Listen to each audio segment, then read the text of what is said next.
Assalamualaikum warahmatullahi wabarakatuh. Saya Afida Badi Romdiatin, NIM 124051931. Di sini saya akan menjelaskan observasi yang sudah saya teliti di daerah desa saya yang berjudul sebelumnya di sini saya akan menjelaskan tentang pembahasan terkait dengan pemberdayaan masyarakat. Nah, definisi pemberdayaan masyarakat secara bahasa adalah proses cara perbuatan pembuat berdaya, yaitu kemampuan untuk melakukan sesuatu atau kemampuan bertindak yang berupa akal, ikhtiar, atau upaya. Masyarakat adalah kesatuan hidup manusia yang berinteraksi menurut suatu sistem adat istiadat tertentu yang bersifat kontinu dan yang terikat oleh suatu rasa identitas bersama. Ini menurut Konjan Diningrat tahun 2009. Nah, dalam arti yaitu pemberdayaan masyarakat merupakan strategi pembangunan. Dalam perspektif pembangunan ini disadari betapa penting kapasitas manusia dalam upaya meningkatkan kemandirian dan ketentuan internal atas sumber daya materi dan non-material. Lanjut di sini yang kedua yaitu ada fungsi pemberdayaan. Ini sesuai pasal 150 nomor 43 tahun 2014 tentang lembaga kemasyarakatan desa memiliki tugas dan fungsi antara lain yaitu 1. Melakukan pemberdayaan masyarakat desa. 2. Ikut serta dalam perencanaan dan pelaksanaan pembangunan. 3. Menampung dan menyalurkan aspirasi masyarakat. 4. Menyusun rencana, melaksanakan, mengendalikan, melestarikan, dan mengembangkan hasil pembangunan secara partisipatif. Yang kelima yaitu menumbuhkan dan mengembangkan serta menggerakkan prakarsa partisipatif, swadaya, serta gotong royong masyarakat.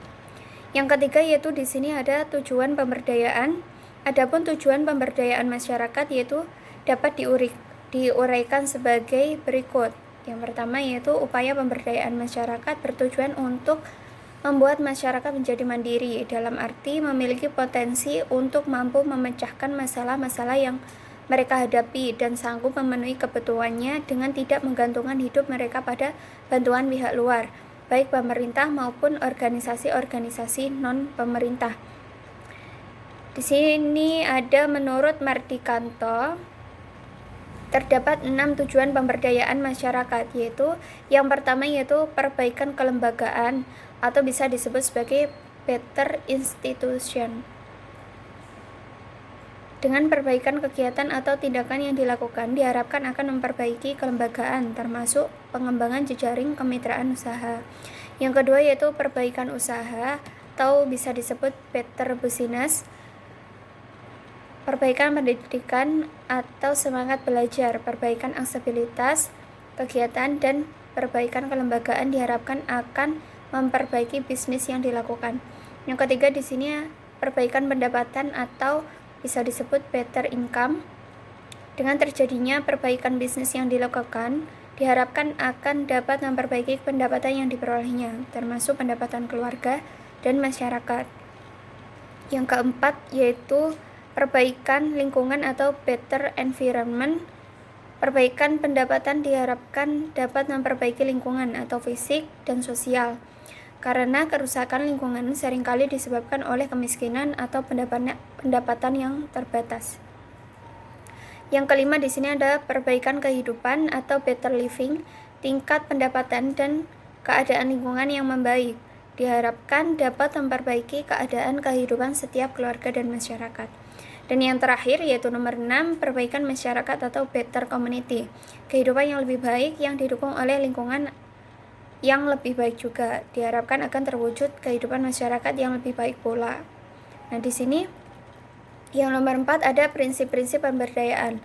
Terdapat 4 prinsip yang sering digunakan untuk suksesnya program pemberdayaan, yaitu prinsip kesetaraan, partisipasi, keswadayaan atau kemandirian, dan berkelanjutan. Nah, di sini yang pertama yaitu ada prinsip kesetaraan. Prinsip utama yang harus dipegang dalam proses pemberdayaan masyarakat adalah adanya kesetaraan atau kesejajaran kedudukan antara masyarakat dengan lembaga yang melakukan program-program pemberdayaan masyarakat baik laki-laki maupun perempuan.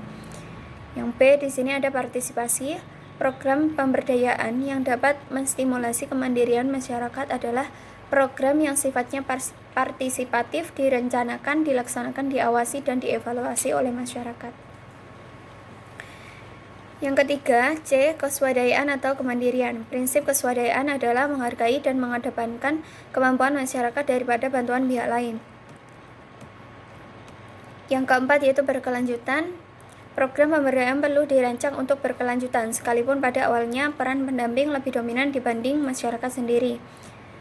Dan di sini ada tahapan pemberdayaan.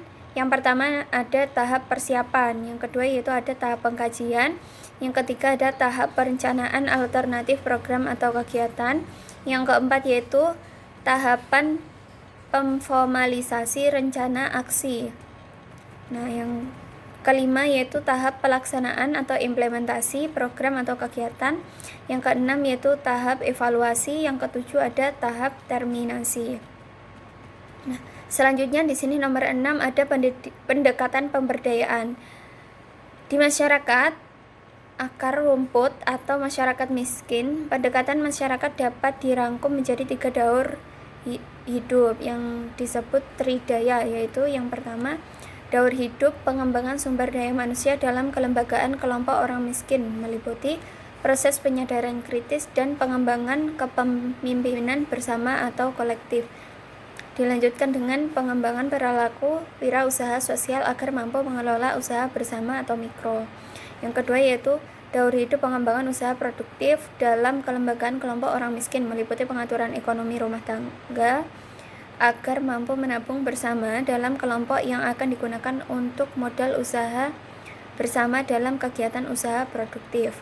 Yang ketiga yaitu ada daur hidup kelembagaan kelompok orang miskin, meliputi pengelolaan organisasi yang akuntabilitas, kepemimpinan yang partisipatif, pengelolaan keuangan yang transparan, dan pengembangan jejaring yang luas. Dan yang ketujuh di sini ada strategi pemberdayaan. Yang pertama yaitu mudah diterima dan didayagunakan oleh masyarakat sebagai pelaksanaan dan pengelola.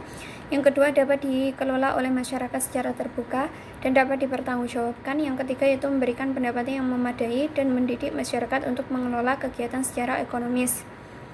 Yang keempat yaitu pengelolaan dana dan pelestarian hasil dapat dengan mudah digulirkan dan dikembangkan oleh masyarakat dalam lingkup yang lebih luas. Nah, di sini saya mengambil penelitian observasi yaitu kelompok tani. Nah, lanjut di sini saya akan menjelaskan terlebih dahulu pengertian kelompok tani. Menurut Peraturan Menteri Pertanian Nomor 273 garing KPTS garing OT titik 160 garing 4 garing 2007. Nah, ini kelompok tani adalah kumpulan petani atau peternak atau pekebun yang dibentuk atas dasar kesamaan kepentingan, kesamaan kondisi lingkungan yang bisa disebut antara lain sosial, ekonomi, sumber daya, dan keakraban untuk meningkatkan dan mengembangkan usaha anggota. Kelompok tani juga dapat diartikan organisasi non-formal di perdesaan yang ditumbuh kembangkan oleh dan untuk petani. Yang kedua yaitu ada tujuan kelompok tani. Kelompok tani dibentuk atas dasar kesamaan tujuan, kesamaan kepentingan, dan kesamaan kondisi dalam suatu lingkungan petani. Dengan dibentuknya kelompok tani mempermudah untuk menyampaikan materi penyuluhan berupa pembinaan dalam pemberdayaan petani agar memiliki kemandirian, bisa menerapkan inovasi, dan mampu menganalisa usaha tani.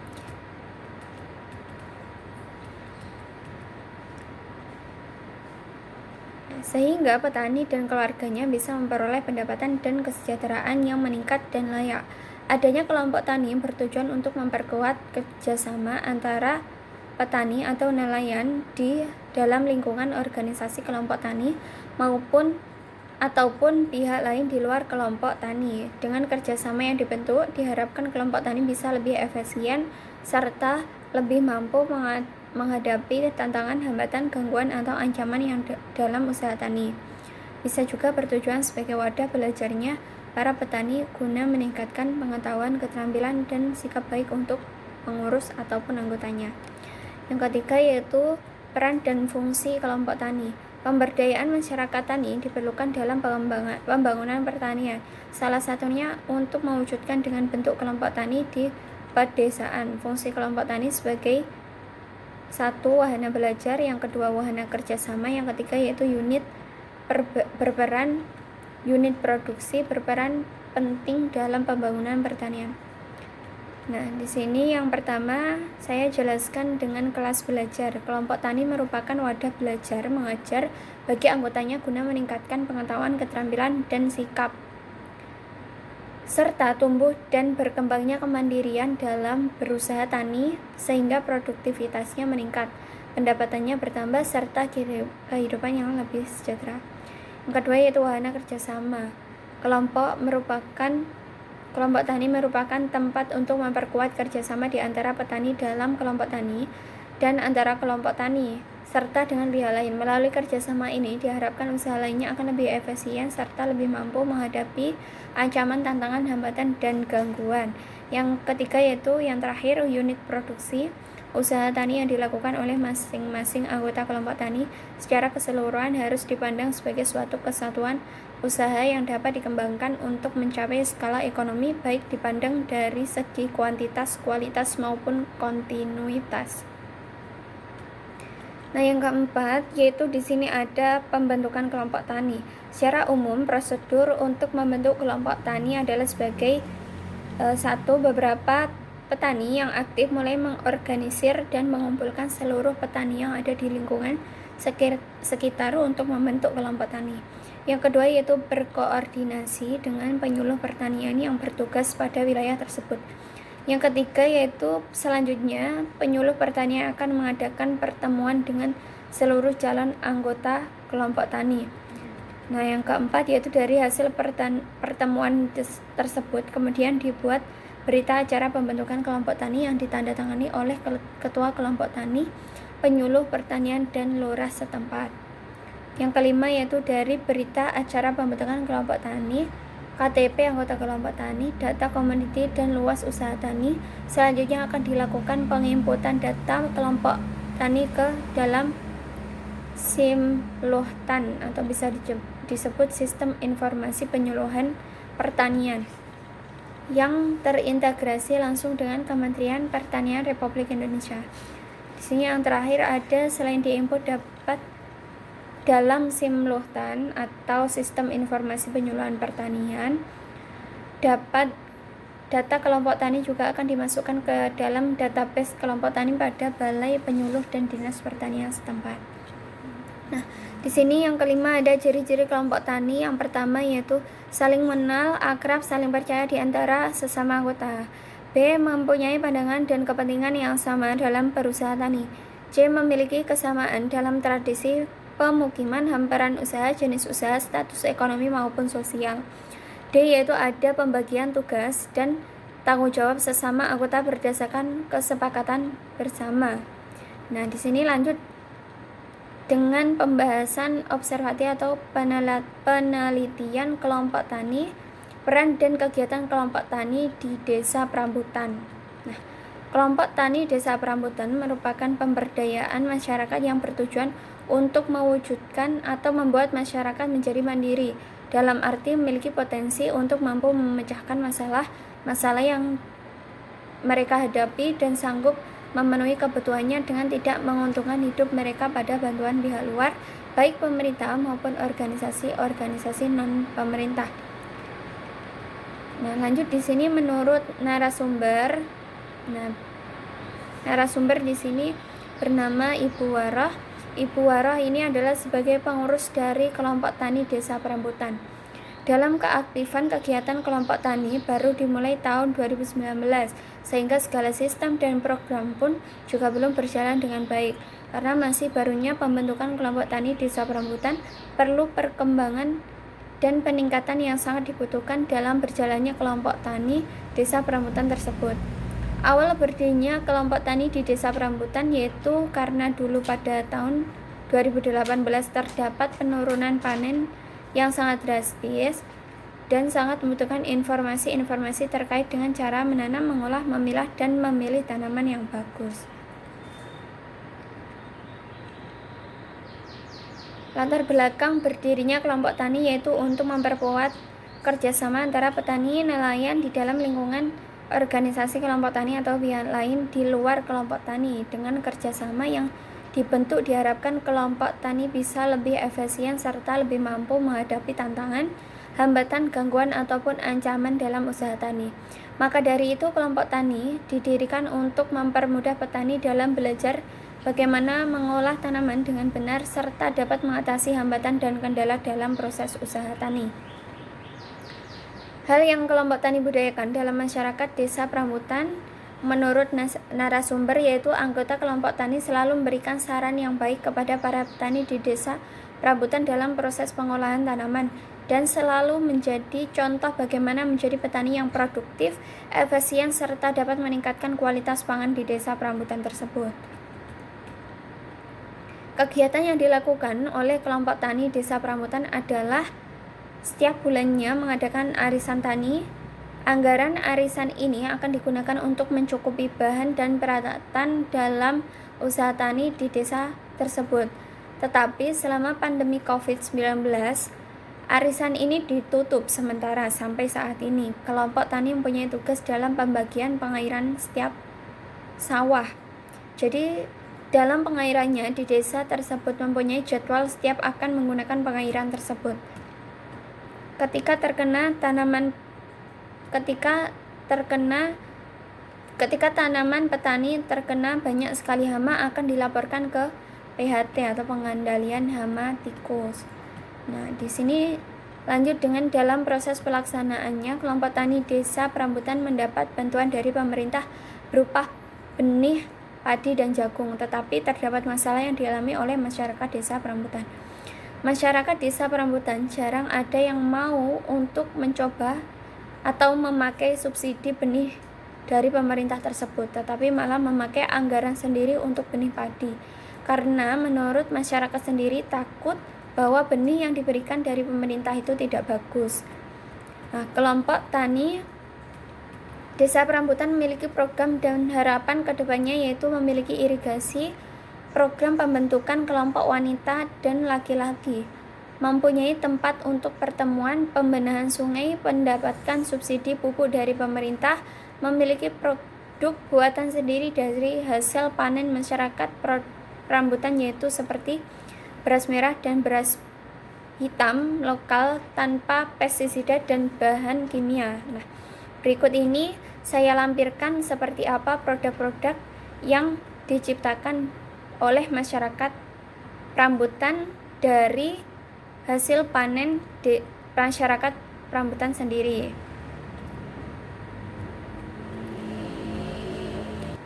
Lanjut di sini menurut narasumber, Ibu Waroh mengatakan dalam program pembentukan anggota kelompok tani wanita dan laki-laki ini terdapat pembagian tugas di mana kelompok tani wanita mendapatkan tugas dalam hal pemasaran produk, pengolahan hasil panen serta dalam manajemen keuangan kelompok tani. Untuk anggota kelompok tani laki-laki mendapat bagian dalam hal pengolahan tanaman serta hasil panen. Menurut narasumber ini acara untuk memaksimalkan kerjasama antara masyarakat serta anggota kelompok tani. Berikut saya lampirkan dokumentasi kegiatan wawancara bersama narasumber. Nah, di sini ada hambatan dan cara mengatasinya.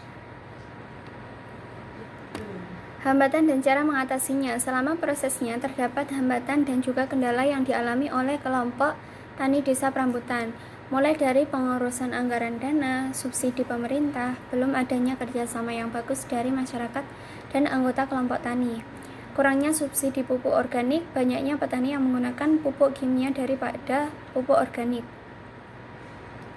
Karena kendala di keuangan, tidak ada dukungan dari KUD dan pupuk yang dipakai tidak boleh bebas, ada aturannya. Bahkan di Indonesia hasil pertanian pun tidak memiliki harga nilai yang standar dan hasil pertanian harga nilai selalu turun. Menurut narasumber, Ibu Waro sebagai sekretaris untuk mengatasi kendala dan hambatan itu hanya dengan cara kerjasama dengan baik oleh masyarakatnya serta dengan anggota kelompok tani desa Perambutan. Untuk ini program-program atau harapan yang menjadi keinginan semua akan tercapai.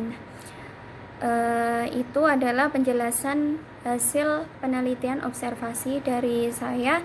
Cukup sekian, mohon maaf jika ada kurang lebihnya. Saya Afi pamit mohon undur diri. Wassalamualaikum warahmatullahi wabarakatuh.